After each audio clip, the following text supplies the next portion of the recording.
हजूर ये बताएं कि ये तो चले इसराइल ईरान को नए सुप्रीम लीडर को निशाना बनाएगा तो बनाएगा, मगर सवाल ये है कि अब एक बहस शुरू हो गई है और चूँकि आप इसमें बड़ी तहकीक रखते हैं, ये फरमाइए कि वो मगरबी मीडिया बता रहा है कि खुद पेंटागन से आवाज़ें आ रही हैं कि अब उनके पास जो असलहा है पहले वो अपने हलीफों का उठा के बैटरियां ले गए इसराइल को बचाने के लिए, जिस पे अब सारी मिडल ईस्टर्न जो इनकी स्टेट्स थी यानी और अब ये कहा जा रहा है कि ये अगर आगे बढ़ती है तो म्यूनिशन नहीं होगा।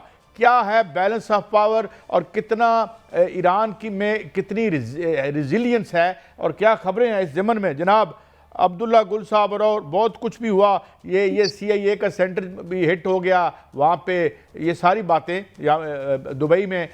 जी फरमाइएगा दोनों हवालों से जनाब गुल साहब। बिस्मिल्लाहिर्रहमानिर्रहीम, बहुत बहुत शुक्रिया, आपने मुझे मदऊ किया। देखिए, इस टाइम पे सूरत हाल जो मौजूदा सूरत हाल है वो उसकी जो डोरे हैं वो ईरान के हाथ में, यानी कि इनिशिएटिव ईरान ले रहा है और बाकी लोग रिस्पॉन्ड कर रहे हैं। अमेरिका दुनिया में सिफारती सतह के ऊपर तनहा हो रहा है, जिसकी मिसाल आपने देख ली कि कोई मुल्क जो उसके साथ नहीं खड़ा, बल्कि जो स्पेन के साथ तो ताल्लुकात इंतहाई कशीदा हो चुके और उन्होंने सैंक्शंस भी उनके ऊपर लगा दी गई हैं। दूसरी जानिब नेटो को देख लें, यूनाइटेड नेशन को देख लें, आप यूरोपियन यूनियन को देख लें, तो कोई भी उनके साथ नहीं खड़ा। बरतानिया ने तो टक्का सा जवाब 2 दफ़ा दे दिया है। अब जो आपने कहा कि जितनी बैटरीज जो थी पेट्रियट डिफेंस सिस्टम्स की वो लेके जा चुके हैं और उन्होंने इजराइल को दे दी हैं, बिल्कुल ये बात दुरुस्त है, क्योंकि इसकी जो मिसाल है वो कल आप देख लीजिए कि किस तरीके से अमेरिकन जो फैसिलिटी है उसके ऊपर जब दुबई में हमला हुआ रात को, तो उसके अंदर 2 चीजें अहमियत की हामिल हैं।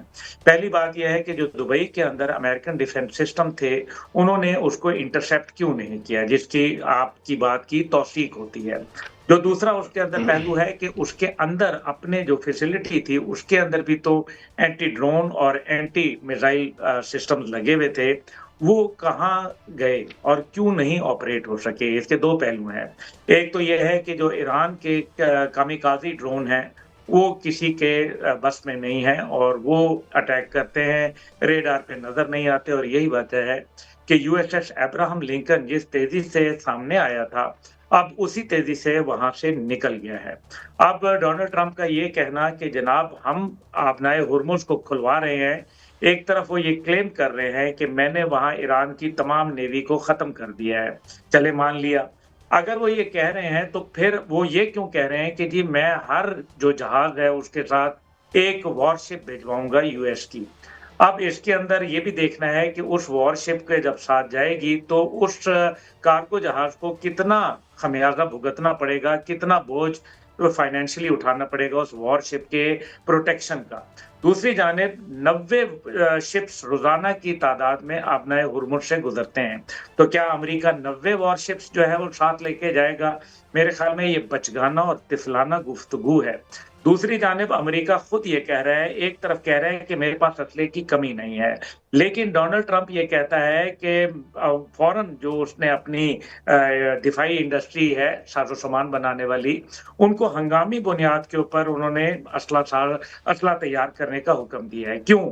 तीसरी जानिब वो इटली को लेके आए हैं मैदान के अंदर और कहा है कि किसी सूरत हमारी इस टाइम पे जो ईरान के साथ एक सीज फायर करवा दो, लेकिन ईरान सीज फायर करने के लिए तैयार नहीं है। उनकी जो लीडरशिप है वो इस टाइम पे खड़ी हो गई है, कौम खड़ी हो गई है, और रेजिलियंस के अंदर आप देख लें कि रूस और चीन का जो इस टाइम पे उनके साथ दबाव है वो बढ़ रहा है। चीन ने उनके पुरअमन न्यूक्लियर प्रोग्राम को कहा है खुशाइन करार दिया है, और रूस ने तीसरी आलमी जंग का बता दिया है कि वो हो सकती है अगर डोनाल्ड ट्रंप ने अपने पागलपने को कंट्रोल ना किया। अब्दुल्ला साहब, जब हमला किया था, एक मैं आपके सामने कुछ हकायक रखता हूं, जब हमला किया था ट्रंप ने और इजराइल ने ईरान पर स्नेचर के दिन को, उस वक्त उन्होंने एक चार्जशीट पेश की थी। उन्होंने कहा था रजीम चेंज करनी है, उन्होंने कहा था मिसाइल तबाह करने हैं, उन्होंने ये भी कहा कि वहां पर जो है वो एटमी असला जो है वो उनके पास एटमी जो तनसीबात है उनको खत्म करना है, प्रॉक्सीज खत्म करनी है,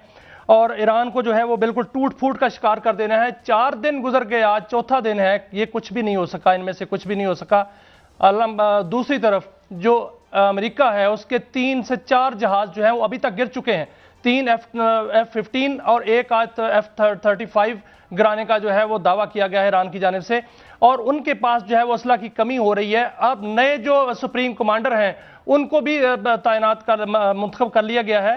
क्या जो नए सुप्रीम लीडर हैं वो जो अली खामनाई ने फतवा दिया था कि हम एटम बम नहीं बनाएंगे, ये भी उन पर कारबंद रहेंगे या मौजूदा हालात देखकर ये फैसला करेंगे कि वो एटमी कुव्वत हासिल करेंगे? देखिए, पहली बात आपने मियां साहब बड़ी अच्छी कही है। मुज्तबा खामेनाई साहब जो हैं वो मेरा नहीं ख्याल कि अब वो न्यूक्लियर बनाने से गरेज करेंगे।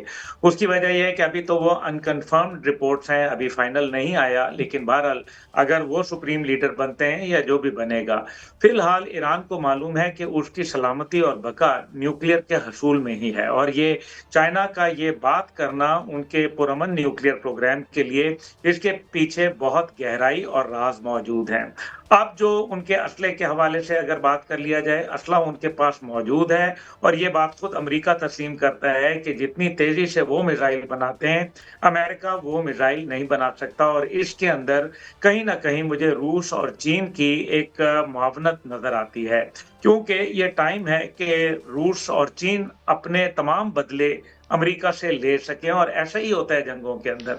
अब अमेरिका जो दूसरी जानिब है वो एक उन्होंने 5वां दिन ये जंग का शुरू हो चुका है। अमेरिका के अंदर एक स्टेट ऑफ कंफ्यूजन बहुत बुरी तरीके से नजर आ रही है। एक तरफ 4 दिन की जंग का कहा था, फिर ये कहा कि हमने तमाम अहदाफ को कामयाबी से हासिल कर लिया है, और शहादत भी हो गई इमाम खामेनाई की, लेकिन उसके बाद अब वो हफ्तों के ऊपर जंग जारी रखने की बात कर रहे हैं।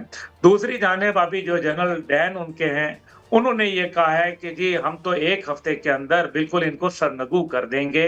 आज वजीर दिफा के बयान भी मौजूद है। तीसरी जानिब जो खतरनाक बात है वो पीट हेग्सेट की है। चाहूँगा कि 1 मिनट मुझे दीजिएगा। Air vice marshal retired Sajid Habib साहब ने हमें ज्वाइन किया है। बहुत शुक्रिया एयर मार्शल साहब। 2-3 बातें हैं जो अब्दुल्ला गुल साहब ने कहा, इस पर भी आप कमेंट कर सकते हैं, मगर ये फरमाइए कि एक F-35 गालिबन इजराइल के गिरने की, क्योंकि एक तो AI का बड़ा मसला है, उसको कैसे हम वो डिस्टिंग्विश करें। एक तो ये फरमाइएगा कि ये जो क्या नुकसान हो रहा है, और दूसरा एक अजीब व गरीब कहानी और भी आई। आज आपको पता है CNN के 2 सहाफ़ियों को उन्होंने गिरफ्तार कर लिया, जो तुर्किया CNN के मुलाजम थे कि ये अच्छा, और साथ साथ उनके सोशल मीडिया डिस्करेज कर रहे हैं कि जी वो दिखाया जाए, यानी उनका वर्जन दिया जाए जंग का। The extent of the losses क्या है इसराइल के, नंबर 1, और दूसरा ये कि जो सबसे बड़ा सवाल है, सस्टेनेबिलिटी ईरान की कितनी है, और बच्चियां, यानी ये बच्चियों की कब्रें हम दिखा रहे हैं इस वक्त नाजरीन आपको, जो ये 225 बच्चियों को उन्होंने किया, और ये बर्बरियत का वो निशाना है, और ये जो वेस्टर्न सिविलाइजेशन के जो टार्च बेरर है, इनकी हालत देखें, दरिंदा कहना भी दरिंदों की तौहीन है। बहरहाल आपकी तरफ जी साजिद हबीब साहब, एक तो क्या है सस्टेनेबिलिटी, और ये जो फ्रस्ट्रेशन है, अब कारपेट बम्बिंग कर रहे हैं वहाँ पे, क्या ये कोई लिमिटेड या टेक्टिकल न्यूक्लियर वेपन ला सकते हैं इसके लिए, क्योंकि या क्या नजर आ रहा है आपको, how this going to end ultimately? Habib साहब। बहुत शुक्रिया, सबको सलाम। सबसे पहले तो ईरान की जो रिजिलियंस है, मैं कहता हूँ कि उसको सलाम।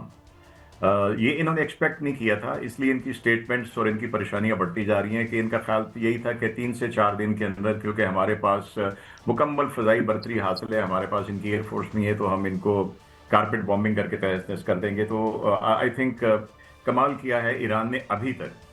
बाकी ये चीज़ कनेक्टेड है, आपने जो आगे बात की सस्टेनेबिलिटी की, तो पहले तो ये कि इन्होंने जो अभी तक रिजिलियंस शो की है, इसकी वजह से कंफ्यूजन है, और इसकी वजह से कंफ्यूजन ये है कि अब अमेरिका में सवाल उठ रहे हैं कि किस वजह से आपने अटैक किया। कभी कहते हैं न्यूक्लियर के लिए, तो फिर आपने ओब्लिटरेट करने का दावा क्यों किया? कभी कहते हैं कि आपने मिसाइल्स के लिए किया, कभी कहते हैं कि इसराइल ने हमला किया, हमने हेल्प की, कभी वो कहते हैं कि हमने मिलकर किया।